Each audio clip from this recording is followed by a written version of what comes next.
Okay, so I'm long overdue to make a video for the AMC Apes. So here it is. But this video is also for anyone else who, whether you invest in the stock market or not, if you work for a living, what goes on in the stock market affects you one way or another. Now, of course, this is just my point of view, so please take it with a grain of salt. But I want to play about 3 minutes of this interview with Ken Griffin, who somehow manages to be not only a hedge fund manager, but he's also the market maker and he handles all the retail orders in the stock market. That alone has so much conflict of interest that it should raise a big red flag for anybody. Let's listen to some of this and we'll talk about some of the things that he says. That there is a risk of a culture clash between Silicon Valley and the hedge fund industry as you kind of reshape the recruiting backdrop? Well, we've used technology at Citadel for almost 30 years. If you go back to the origins of the firm, it was about applying quantitative analytics and technology to financial markets. Now we've moved well past that starting point. Today, much of our capital is deployed using fundamental analysis. It's good old-fashioned stock picking. So I don't think So he talks about some of the money that they've raked in, which I believe is stolen from retail investors. But he has a lot of it. So let's hear what he does with it. there has to be a culture clash to make this work. We clearly compete with Facebook and Google and Amazon for gifted individuals. We've always competed across a variety of industries for gifted individuals. There's nothing new there. What is new is that many of our great portfolio managers today, they're great at getting through 10Ks. They're great at understanding a management team's presentation. They're great at understanding their business mission, objective, how they create value for their customers. But they're also great at knowing how to interact with data scientists and analysts who can help them understand how is a business performing in real time. So the mix of skills required for success is changing, and our great portfolio managers are able to embrace that change in how they practice their art. And one of the biggest Okay. So interesting he uses the word art. And this guy needs to learn how to blink, man, because looks like a freak. He mentions about the capital that they've made and how they're deploying it. And it's true that he probably does recruit a lot of the best and the smartest people around, all the data scientists and whatnot, to handle what they made us believe what the stock market really is. But I believe it's a facade. Um, for this video, I won't address why I believe that, but where he doesn't say, oh, how he deploys this capital really is this, and this bothers me more. For example, he donates to the Democratic Party a lot. He's the number 3 donor overall, after George Soros, who happens to be one of the most evil people you'll ever know. If you don't know who he is, there's some research to be done on him. I don't know who this Richard guy is, but he's number 3 at 70 some million donating to the Democratic Party. Now, I'm not taking sides on this because, now he's going over to the Republican Party and donating for DeSantis. So this is just something that is fundamentally wrong. You cannot accept this as being okay. There should never be any private donors or private parties who donate to our politicians who are in charge of making our policies. So that's another red flag on him that I don't like. But that's not enough, though. How deep does it go? Where Janet Yellen receives 800,000 from hedge funds in the GameStop controversy. You may have heard of that before. It's been going over 3 years now, I believe, when it happened. Janet Yellen, who, some of the 800,000 she seems to be investing in lipstick here. I don't know why she's trying so hard. I don't know if she's on the market. But the newly confirmed Treasury Secretary, Janet Yellen, receives 810,000 in speaking fees from a hedge fund that bailed out one of the primary losers in the recent GameStop frenzy. That is a lot of money to donate to the head Treasury of the United States. That should not be allowed. It should not be going on. So, again, it's another red flag, but talking about how much 337,000, 292,000, and 180,000 to the same person for speaking what I believe I heard it was about a 5-minute speech. And really, when you ask about them, they just don't want to answer. They just don't answer. They choose not to answer, and that's okay. Both Citadel and Point 72 infused almost $3 billion into Melbourne Capital, which saw massive losses after betting against the video game retailer GameStop. The White House said on Wednesday that Yellen was monitoring the situation. Now, when they asked Psaki at the time, she didn't want to comment on that, and the Treasury Department did not immediately respond to the request. I mean, wow. So basically, they say they stole the money, and we're just moving on from that. Case closed. This is money that they made through the system that they run. Now, let's keep listening to him and see what else he says. As beneficiaries of the recent shakeup that we've seen in the hedge fund industry is Quant. I know Citadel does both. How do you look at recruitment for Quant versus fundamental these days and the application of more technology in your trading? Well, there's been a rise of quantitative trading strategies over the last 30 years, and today we're at probably a peak in capital deployed with these strategies. This is part of the march of progress forward. There's an understanding that many dynamics of how humans behave can be, in a sense, taken advantage of by technology. That should ring a big bell in your head. I mean, he's literally saying, in case you didn't hear it, listen to it again. Understanding that many dynamics of how humans behave can be, in a sense, taken advantage of by technology. If we know how humans behave and we can predict that, we can use that to better position our portfolios. Now, you got to understand that by humans and human behavior, he's talking about us, right? The retail investor, because obviously the way this guy cannot blink, they're not human. It blows my mind that he can actually say this out on TV and basically admit to saying that their system and computers prey on the average person, on the average hard worker. I mean, for you to invest in the stock market, you do it in good faith. You know, you're told that you're investing your money into a company, you're going to own part of the company, and you're hoping to make some profits for your future. Whatever little profits you get, you'll be happy about it. But I find it really, what's the word, predatory or just evil, really, the way he talks about it like it's nothing, right? So they are basically banking on scaring you out of your money. Let's finish this. And a number of quantitative strategies rely upon human biases and behavior to be successful. So as we understand this, look at the recent Nobel Prize in Behavioral Economics. As we understand this, we will use computers in new and innovative ways to better drive the pricing of assets in financial markets. Now, I want to talk. Now, how incriminating is that? Where he's saying they can manipulate the price and drive it to wherever they want it to be, right? That bothers me a lot because that's what we at AMC and GameStop and some other stocks that retail investors are interested in see every day.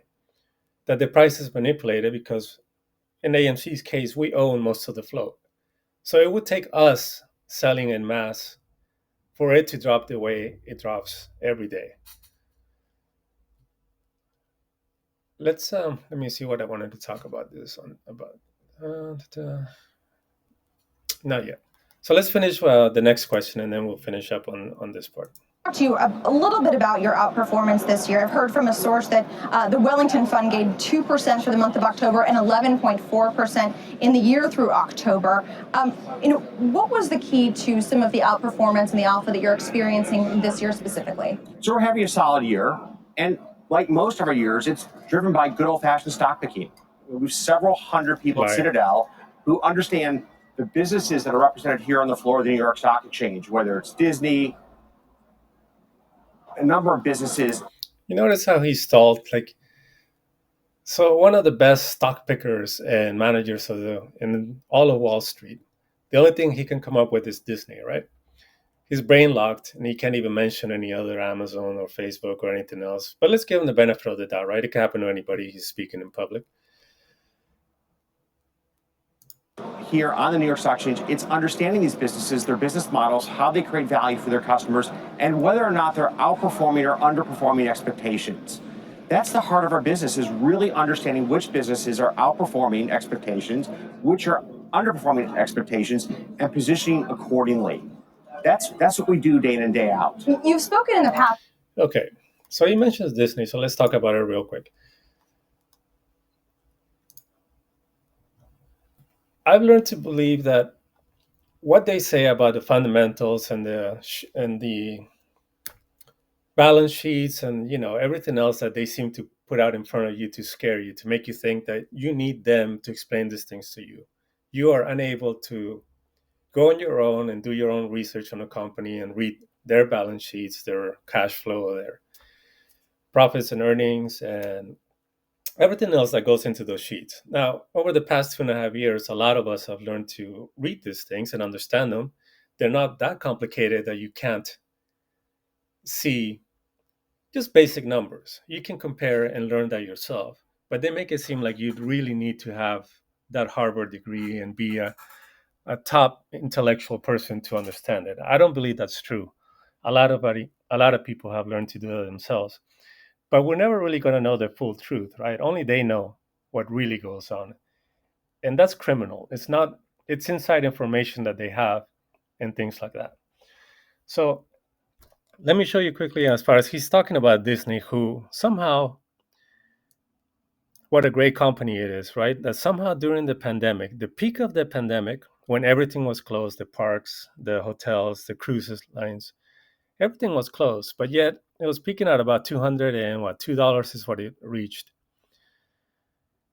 And then somehow, you know, as the pandemic was closing and then everything was reopening and things were going back to normal, it manages to drop down severely. Like, look at this drop. If you are an average Joe who manages to maybe, let's say we save $10,000 to invest in the stock market and you bought Disney, because why? You've heard of Disney, you grew up with Disney. You even look at the balance sheets and you say, well, there's no way Disney's going anywhere, right? It just makes money and it's been around for years. But the amount of drop here, it's unbelievable. So you put 10,000 and you're starting to panic as you see this drop into 147. You lost $50 in this, so you're down to about what, 7,500, and then it's dropping another $50. Look at this. This is just not natural, right? You're down over 50%, and it's all the way down to 90 now. I mean, this here is a little short covering, and then it just goes right back down, all the way down to 90, and it's bound to go down even lower. What he's talking about with the behavior, the fear that they'll induce on the retail investor, because again, for you, $10,000 is a lot of money.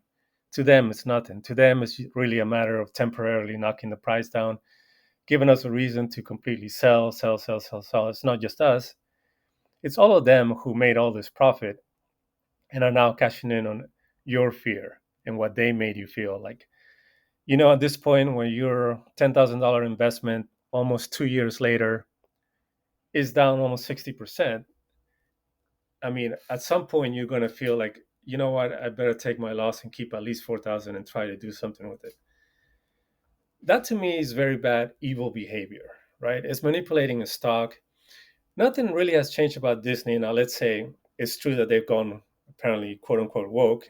That's true. They've changed a lot of things about streaming and people are angry with it, but everything else still going. The parks, the hotels, and the high prices that you have to pay to go there. I don't believe there's a true justification other than price manipulation. And what he's talking about is computers. That's not really a free market. That's what bothers me about it. And then you might say, wow, well, you kind of, you can't prove any of that. And so the market does what it does. They feast on our, I don't want to say suffering, but they feast on our fear and they feast on our, yeah, for lack of a better word, suffering. Take, for example, what moves the stock, right? Meta, Facebook, who you probably know. The shares rise over 7.5% on a Wednesday after the company said it will lay off over 11,000 workers. The Facebook parent laid out a narrower range of costs for the next year in a regulatory filing. The CEO, Mark Zuckerberg, he acknowledged that he had made a big missteps when he tried to change it to Meta and the whole Meta world or whatever. So they laid off 11,000 workers and the stock went out 7.5%. They went on to lay off another 10,000 people. That affects us, the people, right? They lose their jobs. it affects me, for example, since I do a lot of gig work, and if they're not working and making money, then they're not having orders, so I can't make as much money. That hurts the community. That hurts everybody, but not the stockholders, of course, because they have millions of shares. So raising 7.5% is a lot of money for them. So the fact that they benefit and they profit a lot of our suffering and struggle is pretty criminal in itself. But that's the way the stock market works. Then you might say, like, well, let's look at, we have the DOJ and the SEC that's supposed to be watching after us, right? And they're supposed to take care of it. If what I say is true, they're here to protect the retail investors. But no, they're not. Because take, for example, on January this year, and I remember this day because everybody woke up to a lot of stocks were trading at like weird, like down 20%, up 10%. There was a trading glitch on that day. And this is how simple to them, it just doesn't really matter, right? This was a lot of companies. This was like, they say dozens. I think it was a couple of hundred companies, and they included a lot of the bigger ones. McDonald's, MasterCard, you've heard of them. Uber, Wells Fargo, AT&T, UPS, Union Pacific, all these large companies, Visa, Walmart, Exxon, all of them open up with a glitch that the price was really, really off the charts. It affected everybody. They don't really bother to explain what really, really happened, but they ought to know what really happened, because this is a big thing, right? If you wake up one day and your stock is down 16% for no reason, you would panic. You would be afraid. You say, what's going on here? How can there be this kind of mistakes? Now, for whatever reason, this is how they explain it to you. It appears that many orders to buy and sell stocks did not make it into the order book that determines the opening price, and that the opening and auction print did not happen in those stocks affected. That's kind of a big glitch, isn't it? And if I recall, they actually somehow later explain it as somebody in Chicago or somewhere in a building, he's supposed to flip a switch or something on a server that didn't do so, and 251 stocks ended up here, and that's it is. 251 stocks were affected. That's a big glitch, and you can bet that there was a lot of inside trading and people that knew what was going to happen and what happened that day that cashed in on that. But for us, of course, it's not they just take our money. What appears to have happened is a technical glitch where all of the opening orders on the New York Stock Exchange auto-canceled, even though some of them should have been filled, said Dennis Dick, trader of Triple D Trading. They have corrected it all by now, but this is going to be a big mess to clean up. The exact cost of the fallout from the glitch is unclear, but the cost to the brokers and the retail traders is likely to be in the 8-figure range, according to people in a major brokerage who spoke in the condition. Of course, it's only us, it's not them, because they actually did clear somewhere in here. They said that they let here.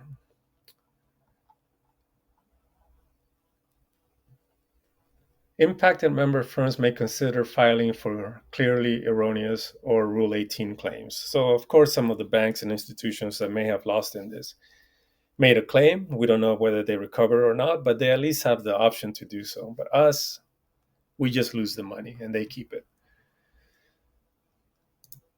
When they say when he talks about the pricing and how they can control it, this has been going on for a long time, and specifically with AMC stock, which at its peak, of course, it reached a high price and then it was taken down. The number of halts on this stock is beyond any explanation. Anytime it goes up, it gets halted and it gets knocked right back down over and over again. So it's being controlled, and that's what we believe, right? So we're not at peace with it. We just understand that this is what's going on, and our bet is that hopefully one day they will not be able to do this anymore. That's about it for the stock market, what I wanted to cover on that. But I did also wanted to throw in some of my who I do follow on YouTube as an ape. It'll kind of give you an idea, I guess, who I am or why I'm or how I'm in this play. Now, to be clear, I'm not in AMC because of any of them. I just follow them because they give me information that I need, and I like listening to what they say. Number one, Red Pill Bill, who you may not have heard about because his channel was actually, to me, it was so good that it actually got removed from YouTube. If you haven't heard about him, he's now on um, Rumble, and a lot of his stuff was deleted, unfortunately. So he is someone who's very interested, and I'll see if I can post a link to his channel on Rumble, and you can see some of his stuff. It's very, very, very interesting. But right now, I don't agree with him. He's very anti Adam Aaron. But if he taught me anything, I believe that you should always ask questions about anything. You should always want to know the truth. That was his number one saying. So that's always something that I've appreciated from him. So even though I disagree with him now, I still try and listen to him because he's a very, very smart guy. AMC Bigums, of course, he hasn't been wrong yet, right? He brought up the phase six and the banking collapse and how a retail investor is able to see that. It's almost a year and a half ago now that he started speaking about it. And somehow, even the Fed himself seems to think this wasn't going to be happening. And Janet Yellen denied it. And all the quote unquote experts that are hiding this stuff from us, he's been pointing it out for a while now. And it's happening as we speak with Silicon Valley and all the other regional banks that are collapsing. Boss Blunt, who in turn also talks about banks who have been following for a while, I really like him. Tony Denaro and Mass, who, however you feel about Tony, I mean, I think he's a really good guy and he's an ape. He goes to movies and stuff, and he's also a very smart guy. If you're the type who always scrolls through agreements and just clicks, I agree, and yes, yes, yes, um, that's a lot of us. And Tony goes through the trouble of reading everything for us, all the 10K filings. He reads the balance sheets and everything to do with the court hearing now. We need him in the community. He's a very smart guy and he has a lot of patience to speak about everything. And I like listening to what he has to say. Casey Shaw being another cool guy who I like. I don't have a chance to listen to him as much anymore, but he is on early, early in the morning, like 4 a.m. And he has a small community of people who listen and like him. He's really about the Ortex and the numbers. And well, that no longer interests me about AMC. He's really a fan of AMC and he supports it as well. So I like him a lot and what he does and the games that he runs during his stream. So I'm sure that's still going on.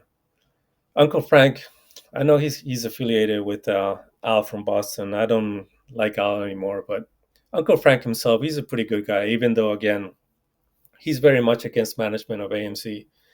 And I understand what he says. I mean, it's just that at this point, I just don't believe it helps anymore. We cannot, there's nothing we can do about changing that. You're either in the play or you're not.